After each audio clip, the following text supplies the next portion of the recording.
Electromagnetic വേവ്സിൻ്റെ particular nature കാണിക്കുന്ന കുറച്ച് experiments ആണ് നമ്മൾ കഴിഞ്ഞ ക്ലാസ്സുകളിൽ കണ്ടായിരുന്നത്. Photo electric effect, black body radiation, Compton effect.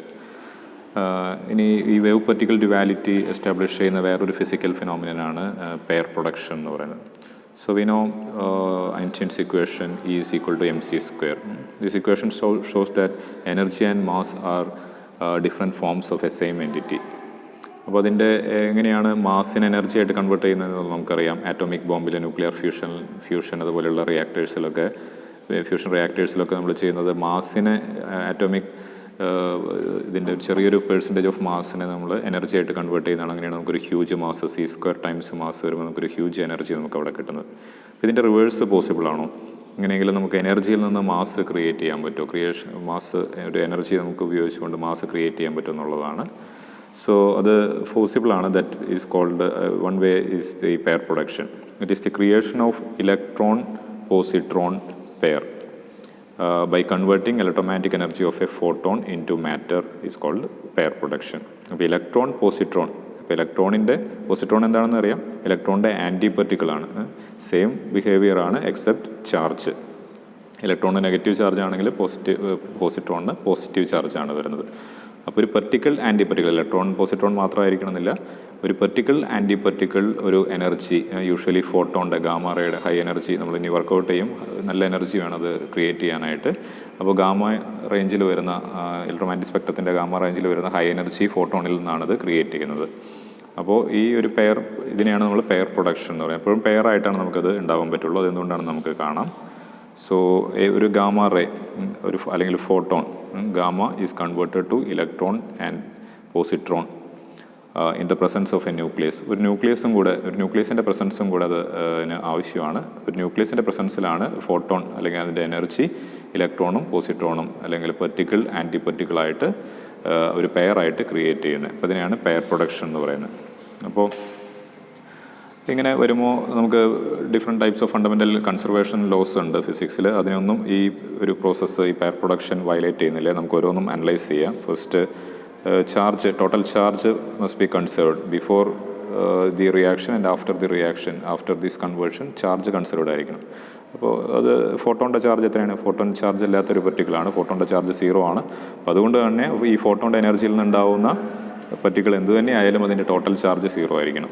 അപ്പോൾ അത് എവിഡൻ്റാണ്. ഇലക്ട്രോണിൻ്റെ ചാർജ് -c ആണ്, പോസിട്രോണിൻ്റെ ചാർജ് +c ആണ്. അപ്പോൾ ടോട്ടൽ ചാർജ് 0 ആണ്. അപ്പോൾ ചാർജ് ഈസ് കൺസേർവ്ഡ് ഈ പ്രോസസ്സിൽ. ഇനി energy conservation of mass and energy. So ഫോട്ടോണിൻ്റെ energy must be is equal to sum of total energy including the rest energies of electron and positron. അതായത് ഫോട്ടോണിൻ്റെ energy quantum of energy h ആണ്. അതിന് equivalent ആയിട്ടുള്ള ഒരു mass creation ആയിരിക്കണം അവിടെ നടന്നിരിക്കുന്നത്. So 2 gamma m0 c². അപ്പോൾ ഇത് ടോട്ടൽ എനർജിയാണ്. ഗാമ m0 എന്ന് പറഞ്ഞാൽ ടോട്ടൽ എനർജിയാണ് including rest energy. Where gamma is the Lorentz factor 1/√1 - v²/c².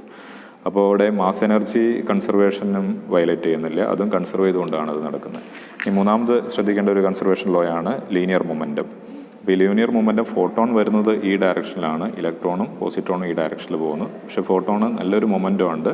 അപ്പോൾ അത് കൺസർവ് ചെയ്യുകയാണെങ്കിൽ ഒരു ന്യൂക്ലിയസിൻ്റെ പ്രസൻസും കൂടെ ആവശ്യമാണ്. കാരണം ഈ ഫോട്ടോണിൻ്റെ മൊമെൻറ്റം കൂടുതലും ഈ ന്യൂക്ലിയസിന് കൊടുക്കുകയാണ്. ന്യൂക്ലിയസ് വളരെ ഹെവി ആയതുകൊണ്ട് ഇതിന് ചെറിയൊരു അതിൻ്റെ മൊമെൻറ്റം അത് അബ്സോർബ് ചെയ്യുകയാണ്. അപ്പോൾ അങ്ങനെയാണ് മൊമെൻറ്റം കൺസർവേഷൻ വയലേറ്റ് ചെയ്യുന്നത്. അപ്പോൾ ആ മൊമെൻറ്റം കൺസർവ് ചെയ്യാൻ വേണ്ടിയിട്ടാണ് ന്യൂക്ലിയസിൻ്റെ പ്രസൻസ് അവിടെ ആവശ്യമായിട്ട് വരുന്നത്. അപ്പോൾ ഈ 3 കൺസർവേഷൻ ലോസും ഈ പെയർ പ്രൊഡക്ഷനിൽ വയലേറ്റ് ചെയ്യുന്നില്ല. അതൊക്കെ സാറ്റിസ്ഫൈ ചെയ്തുകൊണ്ടാണ് ഈ ഒരു പ്രോസസ്സ് നടക്കുന്നത്. നൗ എത്രയാണ് എനർജി? നമുക്ക് പറഞ്ഞു ഫോട്ടോണിൽ നിന്ന് ഒരു ഗാമ റേയിൽ നിന്ന് നമുക്ക് ഇലക്ട്രോൺ പോസിട്രോൺ ക്രിയേറ്റ് ചെയ്യാം. അപ്പോൾ അങ്ങനെ ഒരു ഇലക്ട്രോൺ പോസിട്രോൺ പെയർ ക്രിയേറ്റ് ചെയ്യണമെങ്കിൽ വേണ്ട മിനിമം എനർജി എത്രയാണ്? മിനിമം എനർജി ഓഫ് ഫോട്ടോൺ അല്ലെങ്കിൽ അതിന് കറസ്പോണ്ടിങ് ആയിട്ടുള്ള ഫ്രീക്വൻസി എത്രയാണെന്നുള്ളത് നമുക്ക് വർക്കൗട്ട് ചെയ്യാം. എന്തായിരിക്കണം അതിന് എന്ന് വെച്ചാൽ നമുക്ക് ക്രിയേറ്റ് ചെയ്യുന്ന മാറ്ററാണ് ക്രിയേറ്റ് ചെയ്യുന്നത്, ഇലക്ട്രോണും പോസിട്രോണാണ്. അപ്പോൾ മിനിമം ആ ഇലക്ട്രോൺ അനങ്ങാതിരിക്കുകയാണെങ്കിൽ അതിൻ്റെ റെസ്റ്റ് എനർജി മാത്രമേ ഉണ്ടാവുള്ളൂ. മിനിമം എനർജി എന്ന് പറഞ്ഞാൽ ഇലക്ട്രോണിൻ്റെയും പോസിട്രോണിൻ്റെയും റെസ്റ്റ് എനർജി തന്നെയാണ്. ഇനി അത് മൂവ് ചെയ്യുകയാണെങ്കിൽ അതിൻ്റെ വെലോസിറ്റി അതിൽ കറസ്പോണ്ടിങ് ആയിട്ടുള്ള കൈനറ്റിക് എനർജിയും കൂടെ വരും. അപ്പോൾ മിനിമം എനർജി എന്ന് പറഞ്ഞാൽ ഇതിൻ്റെ രണ്ടിൻ്റെയും റെസ്റ്റ് എനർജിയാണ്. അപ്പോൾ റെസ്റ്റ് എനർജി നമുക്ക് വർക്കൗട്ട് ചെയ്യാം m0 c². m0 is the mass of electron 9.1 × 10⁻³ അപ്പോൾ ഇലക്ട്രോൺ വോൾട്ടിൽ വർക്കൗട്ട് ചെയ്യണമെങ്കിൽ ഇത് 0.51 MeV ആണ് നമുക്ക് കിട്ടുക. മില്യൺ ഇലക്ട്രോൺ വോൾട്ടാണ് കിട്ടുക. അതുപോലെ തന്നെ പോസിട്രോൺ സെയിം മാസാണ്, പർട്ടിക്കിളിൻ്റെ സെയിം മാസാണ് ആൻറ്റി പർട്ടിക്കിളിന് വരുന്നത്.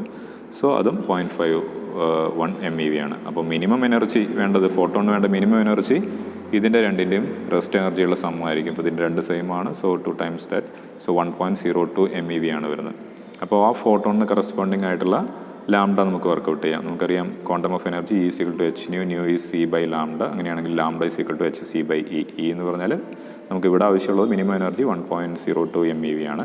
അങ്ങനെയാണെങ്കിൽ അതിന് കറസ്പോണ്ടിങ് ആയിട്ട് ലാംഡ നിങ്ങൾക്ക് വർക്കൗട്ട് ചെയ്യുകയാണെങ്കിൽ you can see it is 1.2 പിക്കോമീറ്റർ. അപ്പോൾ ഈ ഒരു റേഞ്ച് വരുന്നത് ഇലക്ട്രോമാഗ്നറ്റിക് സ്പെക്ട്രത്തിൽ ഗാമ റേക്കാണ്. അതുകൊണ്ടാണ് നേരത്തെ നമ്മൾ ഗാമ റേ എന്ന് എഴുതിയത്. അതിൽ താഴെയുള്ള എക്സ്റേസോ അൾട്രാവയലറ്റ് റേസോ അല്ലെങ്കിൽ അതിൽ താഴെയുള്ളതിനൊന്നും ഇലക്ട്രോൺ പോസിട്രോൺ പെയർ ക്രിയേറ്റ് ചെയ്യാൻ പറ്റില്ല. കാരണം എന്താണ്, മിനിമം എനർജി ഇത്രയും വേണം. ഇവർ രണ്ടുപേരും മാറ്റർ ക്രിയേറ്റ് ചെയ്യണമെങ്കിൽ ഇത്രയും വേണം. മിനിമം എനർജി ഇത്രയും വേണമെങ്കിൽ ഇത്രയെങ്കിലും വേവ് ലെങ്ത്ത് അതിന് വേണം. അല്ലെങ്കിൽ ഈ വേവ് ലെങ്ത്തോ ഇതിൽ കുറഞ്ഞ വേവ് ലെങ്ത്തോ ആണ് വേണ്ടത്. അപ്പോൾ ആ റേഞ്ച് വരുന്നത് ഗാമ റേയിലാണ്. അതുകൊണ്ടാണ് നേരത്തെ ഇവിടെ ഗാമ റേന്ന് എഴുതിയത്. എക്സ്റേസോ റെഡ് കളറോ വിസിബിൾ സ്പെക്ട്രോ ഒന്നും ഇലക്ട്രോൺ പോസിട്രോൺ പെയർ ക്രിയേറ്റ് ചെയ്യാൻ പറ്റില്ല. So that is about pair production. ഈ പെയർ പ്രൊഡക്ഷൻ്റെ ഇൻവേഴ്സ് പോസിബിൾ ആണോ? ഇൻവേഴ്സ് എന്ന് പറഞ്ഞാൽ എന്താണ്? പെയർ പ്രൊഡക്ഷൻ എന്ന് പറഞ്ഞാൽ ഫോട്ടോൺ അല്ലെങ്കിൽ energy is converted to matter.